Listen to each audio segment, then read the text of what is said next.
This is storytelling music, by the way. Hello everyone, and welcome back to a regular weekly Death Diary.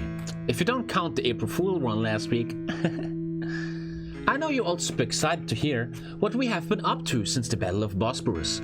The answers to that are going to take a few Death Diaries to cover, so I figured I will start with a timeline for you.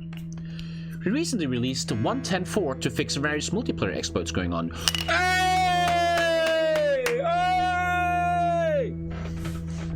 See that, man? The HOI4 International is changing the meta, I'm telling you. I know for a fact that Paradox employees have watched the International in like a group viewing. But seems an important case was not detected at the time, so we are working on 1.10.5 to address that soon. ParadoxCon is coming up in May, so expect to hear some more details there. We might even live react to ParadoxCon on stream. The yearly anniversary is coming in June, so expect some cool stuff and patches. We are, however, spending most of our time on 1.11, Barbarossa update, as well as the unannounced expansion that will be released together with it. That's what we will spend most of our diaries as well as today. I see trains in Glasgow. Barbarossa and the unannounced DLC will focus on the Eastern Front and the core of Hearts of Iron, which is warfare. Particularly land warfare. Historically, the Eastern Front was without doubt the most important front of World War II. It was the largest confrontation in history, and is where Hitler's expansion was first stopped and pushed back, signaling the eventual doom of the Axis powers. There are several areas we want to improve here. Weather does not feel impactful enough. Oh, I like that. While historically it had massive impact. Logistics currently doesn't have much player interaction and is mostly something you have to deal with only when problems appear. And finally, the combat and division meta has been stable, with an emphasis on large divisions for a long time. Something we hope we can shake up. Oh, that sounds very good for multiplayer, man. Like a new template, man, that'd be cool. As you can imagine, these are all things that affect the game on a deeper level and take a lot of work. That's true. True. Let me just check real quick. I have a co-op? I don't know why I'm not getting a co-op here, man. Thank you, Rickard. Thank you, man. Today, I will give you guys a bit of an overview on the supply aspect, but fair warning, it's early days and stuff may still change here before we're done. I'll probably spend 3+ diaries on supply over the course of development to cover everything, but I figured it would be nice to hear about the overarching ideas. Thank you, Quendole. Let's go.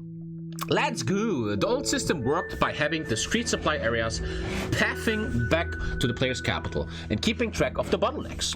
To simplify a bit, those bottlenecks then decided how many units could fit into areas near the front without penalties. The areas themselves were unintuitive to players and required you to check multiple map modes to see if you stepped over an edge, etc. I do like the bottleneck system though, because feedback is usually immediate, but it suffered from not having much scaling cost as distance is increased, so it was hard to use it to limit snowballing. As I mentioned, it was also a system you didn't care too much about until you had a problem. Very true. While historically logistics was a vital part of planning a campaign. This led to combining the issue with another gripe of ours, that the way fronts moved in World War II often followed important railroads, but doesn't really in HOI4. Very true. In Steel Division you see that a lot, the railroads are so important. This led to combining the issue with another We came to the conclusion that we should try and make a system focused on railways and with a truck-based component as a way to get more out of it when away from the rails. Like I have to build a railway now? That's interesting. So we see a railway here. Just check everything. Is this lobby bugged or why is there no co-ops, man? This seems bugged, doesn't it? I don't know.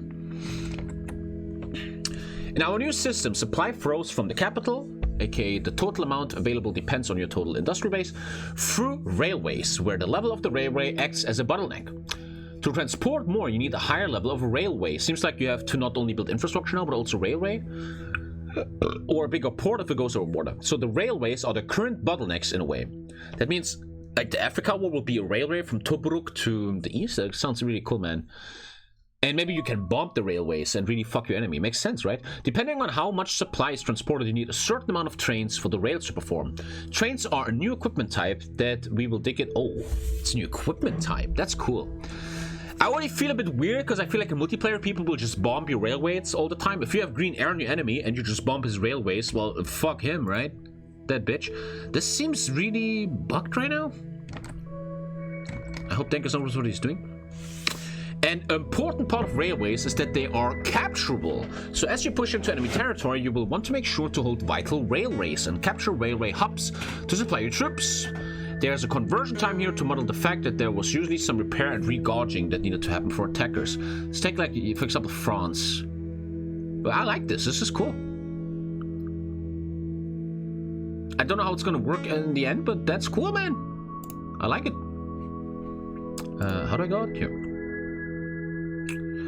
Rivers also had a huge impact on the Eastern Front for transport and supply, so they will work essentially like basic railroads now, where you need to control both sides of their banks to use them to ship supplies around.